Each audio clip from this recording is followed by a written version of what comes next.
Hello, and thank you for joining us for Comic Art Review. We're here today with Sandy Plunkett and Adam Rapp, and we're going to be reviewing comic art and comic strip art. This is episode 4.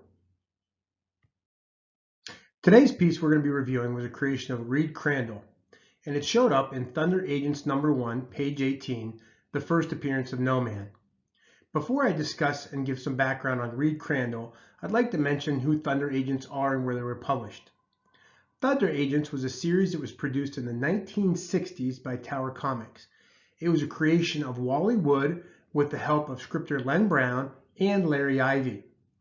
Now, Thunder Agents wasn't that successful in the 60s, however, it has been recreated throughout the comic book history in several different titles by different publishers. Reed Crandall was a prolific artist who was born in 1917 and passed away in 1982. He was born in the Midwest and worked for many different comic publishers, including Quality, where he had to start, EC, Fiction House, and Tower Comics, where the piece we're going to be reviewing comes from today. Now, it is said that he was able to draw at the age of 3 or 4 years old and did some tremendous work in his early years. At the age of 19, he painted this picture called The Resurrection, which is hung in a church in Wichita, Kansas. Now, I can't go into all of the detail of the work of Reed Crandall, but he has been the subject of many different books as an illustrator of comics with the tremendous work that he has done. Now I'd like to turn it over to Sandy Plunkett for his commentary on the artistic quality of this work. Sandy? Okay, hi guys. As usual, I'm going to be taking a look at this page through the artist perspective. Now, there's a lot you can say about comic book art, and we've already done a fair amount of that in the first 3 episodes. In this page, I'm going to take a look at the storytelling and how Reed Crandall uses design to help tell the story. It's an introduction page to the character NoMan, and to make it more clear why I find something interesting in this page, we're going to start by looking at the way the other 2 agents that are introduced in the book are presented to us. This is Dynamo, if you couldn't tell by that big logo up there. And here we have a more traditional way of introducing a character with one big, bold splash page. No text, just the name of the story and a very big image. By the page 2 of the story, we are introduced to the characters, one of them being the alter ego of Dynamo, and we have a caption telling us where we are. By the bottom of the page, we're already being introduced to the concept of the Thunder Agents, and it's all done in a fairly traditional comic book grid approach to storytelling. Here we have the third character that's introduced. His name is Mentor. Here we do have a caption. It sort of introduces us, gets us ready to the story to come. We have another big heroic image, really appeals to me, done by Gil Kane.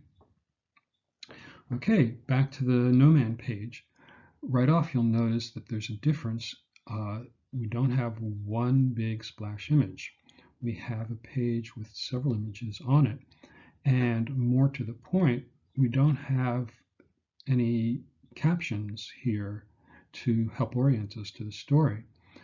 The concept of NoMan is introduced purely visually with the first 3 images that are blending together.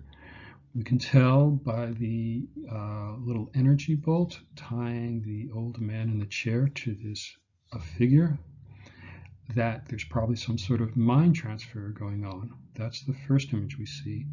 Then we have the figure standing up, putting on a cloak, and in the third, he's invisible. Pretty heavy suggestion there that it's the cloak that's giving him his power of invisibility. All that information imparted without words. Now you go to the lower left of the page, and this image is not isolated or cut off from the top of the page by a panel border. We have a black rectangle behind the figures, which is an artistic framing device. The effect here is of those images, the one on the lower left and the other ones blending into a single comprehensive image. Here we have the last, the bottom third, approximately bottom third of the page. And on the left, again, we don't have any panel borders isolating the image. It's only when we get to the last image on the page that we have what you might expect on a comic book page of this era, a four-sided rectilinear comic book panel. The net effect is to have a sense of montage.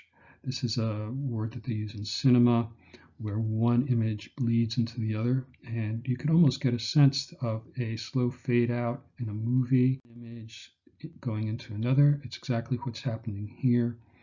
And by the time we get to that last panel, we get into the more familiar way of telling a story. All of this is not really groundbreaking, but it is interesting to note that this was in the mid-60s, and the only other comic book company around that was doing anything sophisticated in storytelling was Marvel.